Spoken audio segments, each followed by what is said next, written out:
Assalamualaikum warahmatullahi wabarakatuh. Alhamdulillahirabbil alamin. Assalatu wassalamu ala asyrafil anbiya'i wal mursalin wa ala alihi wa sahbihi rasulillahi ajmain. Amma ba'du, yang saya hormati Bapak-bapak dan Ibu dosen jurusan Teknik Mesin Universitas Sultan Ageng Tirtayasa. Pada kesempatan ini saya akan mempresentasikan hasil-hasil dari penelitian saya pada sidang akhir kali ini. Saya Ahmad Fikri Al-Marwan dari jurusan Teknik Mesin angkatan 2016 memiliki judul penelitian yakni analisis pengaruh kemiringan sudut penutup kaca distilator surya terhadap produksi air kondensat. Next. Ada tujuan penelitian saya ada dua. Yang pertama itu saya ingin mengetahui bagaimana kinerja alat destilasi surya ini ketika sudut penutup kacanya diubah-ubah. Lalu yang kedua, menghitung efisiensi alat destilasi ini dan bagaimana produktivitas air bersihnya yang akan dihasilkannya itu. Selanjutnya adalah batasan masalah. Ada 5 batasan masalah yang saya ajukan. Yang pertama, air yang digunakan itu adalah air tawar yang kotor. Lalu yang kedua, besar kemiringan sudut yang saya gunakan ada 3 variasi. Yang pertama 30 derajat, 45 derajat, dan terakhir adalah 60 derajat. Lalu yang poin ketiga adalah analisa yang dilakukan pada pukul 8 pagi sampai 5 sore. Lalu yang keempat, pengambilan data dilakukan ketika cuaca tidak hujan. Lalu yang terakhir yang kelima, data yang diambil ada 7 macam, dan 4 data itu diambil secara menggunakan sensor, dan 3 data lainnya itu menggunakan manual. Next. Tinjauan pustaka yang saya gunakan secara umum itu ada 3. Yang pertama itu dari jurnal Eris Abriski dan kawan-kawan. Lalu yang kedua ada dari Ali Al-Jubauri. Lalu yang ketiga adalah Husni Arabegum dan kawan-kawan. Next. Ini dasar teori yang saya gunakan secara umum. Mungkin dalam skripsi itu ada berbagai macam dasar teori, namun ini dasar teori yang secara umum yang saya gunakan. Yang pertama itu prinsip kerja, lalu yang kedua klasifikasi destilasi surya, lalu yang ketiga bagaimana pengaruh kemiringan penutup kaca itu, lalu yang terakhir adalah efisiensi alat destilasi. Next. Nah, yang pertama itu prinsip kerja dari alat destilasi. Prinsip kerja dari alat destilasi surya ini yakni ketika cahaya matahari menembus kaca, lapisan kaca, lalu menyinari air di dalam basin. Sehingga seiring berjalannya waktu, air di dalam basin tersebut akan mengalami peningkatan panas. Nah, ketika peningkatan panas itu terjadi, maka terjadilah sebuah proses penguapan. Nah, uapan itu nanti akan mengembun di permukaan bawah kaca, lapisan kaca destilator. Karena perbedaan temperatur basin dengan temperatur lingkungan yang berbeda, yang mana temperatur basin itu sedikit panas dibandingkan dengan temperatur lingkungan di luar, maka terjadilah titik-titik embun pada lapisan kaca tersebut. Sehingga semakin lama embunan-embunan itu menumpuk, maka akan mengalir mengikuti kemiringan kaca, lalu ditampung di dalam botol kaca, sehingga air kondensat pun terkumpul di dalam botol pengumpulnya. Lalu selanjutnya ini ada klasifikasi dari alat destilasi surya. Di dalam sebuah jurnal saya kutip, itu ada 2 tipe dari alat destilasi surya. Yang pertama itu adalah aktif solar steel dan pasif solar steel. Kalau aktif solar steel itu maksudnya adalah kalau kata sederhananya adalah kita menggunakan solar steel yang menggunakan alat tambahan untuk memanaskan airnya. Sedangkan pasif solar steel itu murni menggunakan satu alat dengan menggunakan sinar matahari, seperti alat yang saya gunakan dalam penelitian ini. Next. Selanjutnya adalah ada bagaimana pengaruh kemiringan sudut penutup kaca terhadap produksinya ya. Lalu di sini kita bisa melihat bahwasannya ada banyak faktor yang mendasari dari produktivitas alat destilasi surya.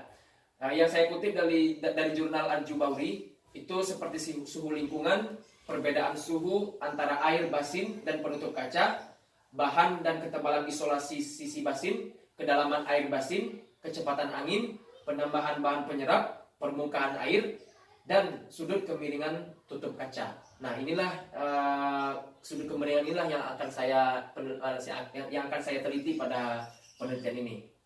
Nah, selanjutnya itu yang saya dapat dari hipotesis ini adalah ketika sudut kemiringan penutup kaca itu semakin kecil, maka akan semakin kecil pula, akan semakin besar pula peningkatan dari suhu dari air basin ini, sehingga semakin cepat pula proses pengembunan dan proses penguapan, dan semakin cepat juga proses produksi airnya.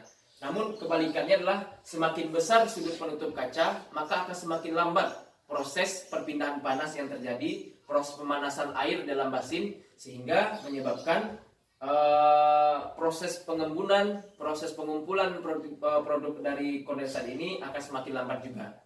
Namun dari sisi dari sisi gaya kohesi dan adhesi juga disebutkan bahwasanya kalau semakin curam, itu nantinya akan semakin cepat proses pengumpulan kondensat. Nah, namun nanti kita bisa lihat bagaimana pengaruh hubungan dari antara sudut penutup kaca dengan gaya kohesi dan adhesinya. Lalu selanjutnya ini adalah efisiensi alat destilator. Ini adalah rumusnya yang kita gunakan nantinya. Ada massa kondensat, panas laten penguapan air, lalu luas plat penyerap, lalu yang selanjutnya adalah intensitas radiasi matahari yang kita ukur, lalu yang terakhir itu adalah waktu lama pengujian dalam bentuk detik. Next. Selanjutnya kita masuk ke dalam diagram alir penelitian saya. Pertama itu saya mengidentifikasi dan merumuskan masalah-masalahnya. Lalu saya mencari literatur. Lalu yang selanjutnya adalah menganalisa awal dengan memunculkan hipotesis-hipotesis awal. Lalu ketika setelah memunculkan hipotesis-hipotesis awal, saya memodifikasi alat destilasi sesuai dengan kebutuhan penelitian saya, yakni dengan memodifikasi penutup kacanya dengan sudut 30, 45, dan 60. Ketika modifikasi ini sesuai dengan keinginan dari penelitian saya ini, maka saya akan melakukan 3 percobaan. Percobaan pertama 45 dengan 60, percobaan kedua 30 dengan 60, percobaan ketiga adalah 45 dengan 30. Nanti diambil datanya, lalu setelah data yang diambil terkumpulkan, maka dilakukan dengan analisa dan pembahasan. Lalu selanjutnya adalah kesimpulan dan saran. Nah, penelitian ini saya menggunakan adalah metode eksperimental untuk menguji alat destilasi tenaga surya dengan perbedaan kemiringan sudut ini. Next, selanjutnya. Alat dan bahan pengujian yang saya gunakan bisa kita lihat di PowerPoint ini. Lalu tempat pengujian ini saya lakukan ada gambarnya di PowerPoint ini, di sebelah lapangan futsal FTU Tirta. Dan ini adalah proses saya pengambilan air kotornya di kali sebuah daerah. Selanjutnya, next. Prosedur modifikasi alat. Ada 3 prosedur tiga langkah besar yang saya lakukan. Yang pertama adalah membuat sketsanya. Lalu yang ketiga menyiapkan alat dan bahan yang dibutuhkan. Lalu yang ketiga melakukan manufaktur sesuai dengan sketsa yang saya rancang. Lalu prosedur pengambilan datanya, yang pertama adalah mengisi air ke dalam basin tersebut. Lalu menutup basin dengan kaca yang setelah saya modifikasi. Lalu air baku akan menguap dan mengembun karena setelah pemanasan. Lalu air embunan itu terkumpul dan menjadi air kondensat. Lalu mencatat hasil penelitian. Next. Nah, kita masuk ke dalam hasil pengujiannya. Yang pertama, pengujian pertama itu adalah kaca 60 derajat dengan 45 derajat. Nah, di sini kita akan melihat grafik hubungan antara massa kondensat dengan intensitas cahaya matahari. Nah, intensitas cahaya matahari itu diukur, maksudnya adalah intensitas cahaya matahari ini besarnya sama ke dalam basin tersebut. Namun yang berbeda adalah massa kondensat yang dihasilkan. Nah, di sini kita bisa lihat bahwasanya dari jam 8 pagi sampai jam 2 siang itu alat destilasinya belum menghasilkan kondensat, dikarenakan pada rentangan jam seperti segitu alat destilasinya mengalami pemanasan. Jadi air dalam destilasi itu mengalami pemanasan. Nah, sehingga di jam 2 ke bawah atau setelah jam 2 barulah mengalami proses penguapan dan pengembunan sehingga dihasilkanlah kondensat. Nah, setelah itu kita bisa lihat bahwasanya pada jam 2 siang itu sudut 45 itu lebih cepat menghasilkan massa kondensat. Sedangkan sudut 60 itu masih belum menghasilkan kondensat pada jam 2 ke bawah. Sedangkan untuk 60 ini menghasilkan massa kondensat itu baru di jam 3 sore, itu pun masih sedikit. Nah, baru ketika di terakhir penelitian itu adalah jam 5 sore pada siang hari, itu didapatlah hasil bahwasanya sudut 45 derajat menghasilkan massa kondensat rata-rata yakni di atas 200 ml, sedangkan 60 itu tidak sampai 50 ya, atau kisaran 40 ml. Nah, itu rentangannya cukup jauh, sehingga nanti penjelasannya setelah grafik selanjutnya. Next. Nah, ini grafik selanjutnya adalah suhu air yang dalam basin, hubungannya dengan intensitas cahaya matahari. Nah, ini nanti menjadi jawaban terhadap grafik sebelumnya. Di sini kita bisa lihat bahwasanya dalam intensitas yang sama, intensitas matahari yang masuk yang sama, terjadi perbedaan suhu air yang dalam basin. Yang berwarna abu-abu itu adalah yang grafik di atas itu adalah suhu air dari sudut 45. Sedangkan yang warna oranye itu suhu air dari sudut 60. Di sini kita bisa lihat bahwasanya sudut 45 itu lebih cepat mengalami pemanasan dibandingkan 60.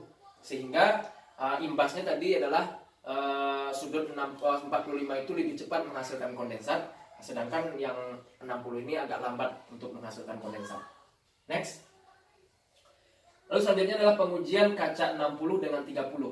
Nah, ini tadi yang 60 dengan 45, sekarang 60 dengan 30. Sama seperti sebelumnya, kita membahas tentang grafik antara massa kondensat dengan intensitas cahaya matahari. Nah, intensitasnya sama, masuk ke dalam intensitasnya sama, sedangkan yang berbeda adalah hasil dari kondensat yang dihasilkan. Nah, di sini kita bisa lihat bahwasanya pada jam 8 pagi sampai jam 1 siang itu belum ada menghasilkan massa kondensat, dikarenakan itu adalah proses pemanasan. Barulah di jam 1 siang sudut 30 sudah menghasilkan massa kondensat yang cukup banyak, dengan penambahan yang cukup banyak dari waktu ke waktu. Sedangkan dari sudut 60 itu jam 1 siang itu belum menghasilkan, barulah di jam 2 siang baru menghasilkan massa kondensat. Nah, hasil akhirnya adalah sudut 30 itu lebih banyak menghasilkan massa kondensat dibandingkan dengan sudut 60. Kita bisa lihat bahwasanya yang 30 itu menghasilkan rata-rata massa kondensatnya adalah 350 ml, sedangkan dari sudut 60 itu di antara kisaran lebih kurang 240 ml. Next, selanjutnya. Nah, ini adalah hubungan antara suhu air dengan intensitas matahari. Nah, intensitas matahari juga sama, nilainya masuknya sama, namun dengan nilai yang sama ini suhu air dari sudut 30 lebih cepat mengalami pemanasan, lebih cepat meningkat dibandingkan dengan suhu air dari sudut 60. Kita bisa lihat dari grafik, yang oranye itu adalah 60, yang biru itu adalah yang oranye itu 30, yang biru itu adalah 60. Kita bisa lihat dari awal waktunya 30 ini sudah mulai meningkat proses pemanasannya dibandingkan dengan 60, sehingga imbasnya tadi dari kondensatnya lebih cepat menghasilkan yang 30. Nah, di sini juga kita bisa melihat bahwasanya sudut 30 ini lebih cepat mencapai titik panas yang paling tinggi, yaitu pada menit kisaran 273. Sedangkan dari yang 60 ini baru mencapai sudut paling tinggi itu 300-an. Jadi ada perbedaan selang waktu untuk mencapai titik-titik suhu tingginya. Next, selanjutnya. Ini pengujian kaca 30 dengan 45. Nah, pada 30 dan 45 ini terjadi perbedaan tipis ya, perbedaan yang cukup tipis. Tapi bisa kita lihat bagaimana yang paling besar itu adalah sudut 30. Nah, di jam 1 siang itu sama-sama sudah menghasilkan massa kondensat dengan intensitas yang sama. Nah, untuk yang sudut 45 itu pertama kali lebih banyak menghasilkan dibandingkan dengan sudut 30. Nah, namun pada jam antara 15 sampai 16 WIB itu sudut 30 mengalami peningkatan yang sangat signifikan sehingga mengalahkan produksi dari sudut 45. Sehingga hasil akhirnya sudut 30 lah yang menghasilkan produksi yang paling banyak dibandingkan sudut 45, yakni 400 ml, dan sedangkan sudut 45 itu kisaran 350 ml. Next. Nah, selanjutnya itu kita lihat dalam grafik suhu air dalam basin terhadap intensitas cahaya matahari. Nah, ini kalau kita lihat dari grafiknya perbedaannya tidak terlalu jauh. Dengan intensitas yang sama, sudut 30 itu lebih cepat mengalami pemanasan tentunya dibandingkan dengan 45. Namun di tengah-tengah hari atau di tengah-tengah waktu yang kita rentangkan itu 45 itu langsung hampir menyamai peningkatan panas dari 30. Sehingga tadi jawabannya, sehingga imbasnya tadi pada grafik sebelumnya, sehingga menghasilkan massa kondensat yang cukup tipis di antara keduanya. Next, selanjutnya. Ini adalah perbandingan produksi air kondensat di antara siang hari dan malam hari. Pertama, siang hari kita bisa lihat hasil dari kondensatnya itu cukup sedikit ya. Kita bisa lihat dari 60 itu tidak sampai 50 pada percobaan 1. Lalu yang paling tinggi itu massa kondensat dihasilkan oleh sudut 30 dengan yang paling tinggi itu adalah 400 ml pada percobaan yang ketiga. Sedangkan pada malam hari, massa kondensat yang dihasilkan itu cukup banyak. Nah, itu mencapai 1600 ml oleh sudut 30. Nah, ini analisisnya adalah di siang hari kenapa bisa sedikit, dikarenakan ada beberapa rentangan waktu di mana alat destilasi ini mengalami pemanasan terlebih dahulu, sehingga untuk menghasilkan kondensatnya atau pengumpulan kondensatnya itu hanya di waktu-waktu akhir saja, di sore hari yang mungkin beberapa jam saja. Sedangkan malam hari itu full dari terbenamnya matahari sampai terbitnya fajar, itu full semuanya mengumpulkan kondensat, sehingga kondensat yang dihasilkan pada malam hari itu cukup banyak. Next, selanjutnya. Nah, ini adalah analisis saya tentang hubungan sudut kaca dengan gaya adhesi dan koaksi. Nah, di sini ada gambar, contoh gambar atau ilustrasi bagaimana butiran air itu menempel pada pada permukaan kaca yang miring. Nah, di situ ada gaya adhesi. Jadi gaya adhesi itu gaya tarik menarik antara air dengan kacanya. Lalu ada butiran air dan ada gaya ke bawah, gaya berat. Lalu itu ada kacanya. Nah, butiran air ini tidak akan menetes ke bawah secara vertikal, jadi menetes ke bawah, namun butiran air ini akan mengikuti kemiringan sudut.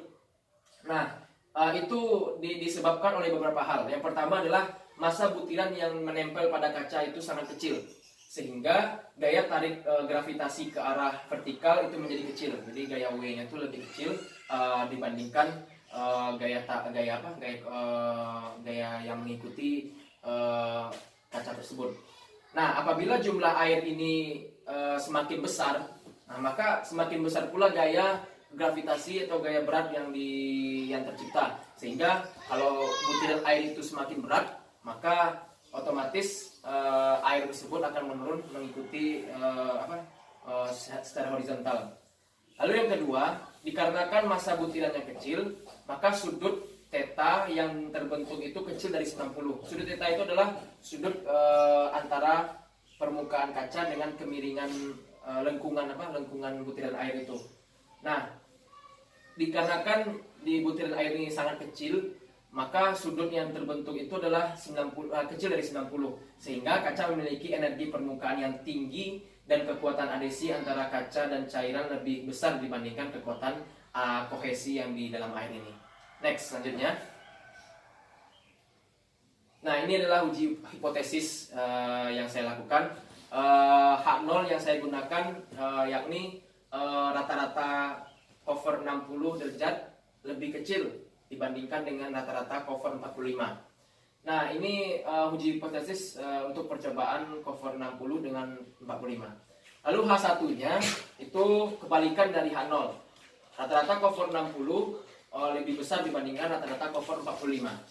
Nah, dikarenakan jumlah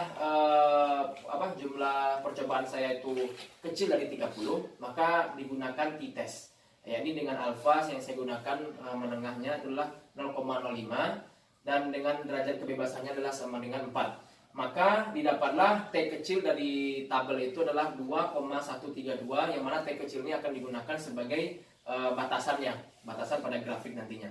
Lalu setelah itu kita akan mencari T besar dengan rumus yang tertera. Nah, maka di sini didapatlah hasil T besarnya adalah min 3,85. Nah, setelah didapatkan T kecil dan T besar, kita bisa langsung memasukkannya ke dalam grafiknya. Di sini kita bisa lihat di grafiknya, T kecil itu 2,132 berada di sebelah kiri dari grafik. Nah, maka di sebelah kiri dan di sebelah kanan dari T kecil itu adalah daerah penolakan H0. Sedangkan di sebelah kiri dari T kecil itu adalah daerah penerimaan H0. Nah, sekarang kita masukkan T besar. Nah, T besar itu nilainya lebih kecil dibandingkan T kecil. Nah, sehingga posisinya adalah di sebelah kiri dari T kecil. Sehingga didapatlah kesimpulan bahwasanya H0 itu diterima dikarenakan H1 tidak cukup bukti untuk membantahnya. Selanjutnya, next. Hipotesis selanjutnya, uji hipotesis selanjutnya adalah percobaan sudut cover 60 dengan 30. Sama seperti sebelumnya, H0-nya adalah rata-rata cover 60 lebih kecil dibandingkan rata-rata cover 30. H1-nya kebalikannya, lebih besar dibandingkan 30. Nah, dikarenakan ini penelitiannya tadi kurang dari 30 menggunakan t-test, alfanya 0,05 dan derajat kebebasannya adalah 4. Nah, maka T kecilnya juga sama, yakni 2,132. Nah, T besarnya dicari sehingga didapatlah min 5,15. Nah, kita masukkan ke dalam tabel di dalam grafik sehingga didapatlah posisi T besar itu berada di sebelah kiri, sehingga didapatlah kesimpulan bahwasanya H0 ini diterima dikarenakan H1 tidak cukup bukti untuk menolaknya. Next. Terakhir adalah uji hipotesis dari percobaan sudut cover 30 dengan 45. Nah, di sini H0-nya saya gunakan adalah rata-rata cover 30 itu lebih besar dibandingkan rata-rata cover 45. Sehingga H1-nya kebalikannya adalah rata-rata cover 30 lebih kecil dibandingkan rata-rata cover 45. Dikarenakan jumlah sampelnya kurang dari 30, maka saya gunakan adalah t-test juga. Alfanya juga sama 0,05, derajat kebebasannya adalah 4, maka didapatlah T kecilnya adalah min 2,132 pada tabel ya. Nah, selanjutnya kita mencari T besar. Nah, T besarnya didapatlah 0,6595. Nah, selanjutnya kita masukkan ke dalam grafik. Nah, T kecilnya itu berada pada min 2,132 sehingga berada di posisi sebelah kiri. Nah, sehingga terbagilah dua bagian, yakni sebelah kiri dari T kecil itu menjadi daerah penolakan H0. Sedangkan sebelah kanan itu daerah penerimaan H0. Sekarang kita masukkan T besar sehingga T besar ini memiliki nilai yang lebih besar dibandingkan T kecil, sehingga berada di daerah sebelah kanan dari T kecil. Sehingga dapatlah kesimpulan bahwasanya hipotesis H0 itu diterima karena H1 tidak cukup bukti untuk menolaknya. Next. Nah, ini adalah analisis besar flux radiasi yang terserap. Nah, rumus yang untuk mencari besar fluxnya ada tertera di PowerPoint, yakni G sama dengan Pi dikali dengan I dikali dengan alfa dikali dengan cos theta. Yang mana I itu adalah besar lux percobaan yang kita ukur. Lalu alfa itu adalah absorptivity untuk kaca yakni 0,8. Sedangkan theta itu adalah sudut kaca yang kita gunakan. Nah, setelah saya mencari satu persatu setiap percobaan, didapatlah hasilnya, yakni di tabel kita bisa lihat bahwasanya percobaan 1 6045 didapatlah hasil sekian. Lalu kita masukkan ke dalam grafiknya. Nah, setelah kita masuk ke grafik, kita bisa melihat bahwasanya besar flux yang paling besar itu yang terserap adalah sudut 30. Nah, itu kisaran 776,44 watt per meter kubik, watt per meter kuadrat. Nah, ini adalah besar flux yang terserap itu terjadi pada 30 itu paling besar dibandingkan dengan sudut yang lainnya. Nah, selanjutnya next. Nah, ini adalah efisiensi distilator yang saya analisis. Nah, setelah saya lakukan pencarian, saya analisis data-datanya, didapatlah rangkuman dari efisiensi tiap masing-masing percobaan. Nah, di sini kita bisa lihat di grafiknya juga bahwasanya efisiensi yang paling tinggi dari masing-masing variabel sudutnya adalah sudut 30 juga. Nah, di sini kita bisa lihat bahwasanya sudut 30 memiliki efisiensi lebih kurang 51,82%. Nah, ini bisa menjelaskan bahwasanya sudut 30 yang paling efektif ya. Nah, selanjutnya next. Nah, kesimpulan. Nah, setelah dari banyak penjelasan yang saya jelaskan dan penelitian yang saya lakukan selama 6 bulan yang lalu, nah, dapatlah dua kesimpulan yang saya ambil. Yang pertama, penggunaan cover kaca pada alat distilasi sangat mempengaruhi kinerja alat tersebut. Nah, sesuai dengan pernyataan dari Al-Jubauri tadi, bahwasanya salah satu yang mempengaruhi produktivitas alat distilasi itu adalah kemiringan sudut covernya. Nah, di dalam penelitian ini saya telah melakukan uji coba hipotesis yang hasilnya bahwa sudut yang paling kecil lah di antara 3 variabel tadi memiliki produktivitas kondensat yang paling besar, yakni sudut 30 dengan menghasilkan kondensat 1850 ml. Lalu yang kedua, sudut cover yang memiliki efisiensi rata-rata produksi destilat yang paling baik adalah alat destilasi dengan sudut yang paling kecil juga, yakni 30 derajat, sehingga sebesar 51,82%. Nah, produksi air destilat pada malam hari lebih banyak dibandingkan pada siang hari. Nah, selanjutnya yang terakhir adalah saran dari saya sebagai penulis dan peneliti pada tugas akhir ini untuk penelitian selanjutnya adalah yang pertama, dari awal penelitian hendaknya kita memperhatikan sebenar-benarnya posisi alat tersebut apakah benar dalam posisi yang datar sejajar dengan horizontal. Lalu yang kedua adalah penelitian dilakukannya itu di musim kemarau sehingga kita tidak perlu takut terjadi hujan. Lalu yang ketiga adalah memberi pegangan pada sisi cover sehingga mudah diangkat. Lalu yang keempat adalah cover harus rapat dengan basinnya supaya tidak ada panas yang keluar dari basin. Lalu yang kelima, mencari lebih detail sudut yang lebih efisien. Nah, sedangkan di sini saya mendapatkan dalam penelitian saya ini mendapatkan sudut cover 30 lah yang paling bagus. Nah, namun saya itu pun masih perlu lagi penelitian lebih lanjut, manakah sudut yang paling lebih efisien lagi, apakah 31, 32, 33 dan selanjutnya. Lalu selanjutnya adalah rangkaian Arduino-nya untuk bisa dipermanenkan supaya lebih mudah dan memakai SD card. Dan terakhir adalah semua pengukuran kita gunakan sensor itu lebih bagus. Nah, jika saran ini dilakukan, insya Allah penelitian selanjutnya lebih mantap.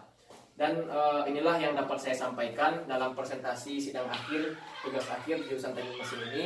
Mudah-mudahan apa yang saya sampaikan ini bisa bermanfaat untuk kita semua dan untuk bisa bermanfaat untuk khalayak umumnya.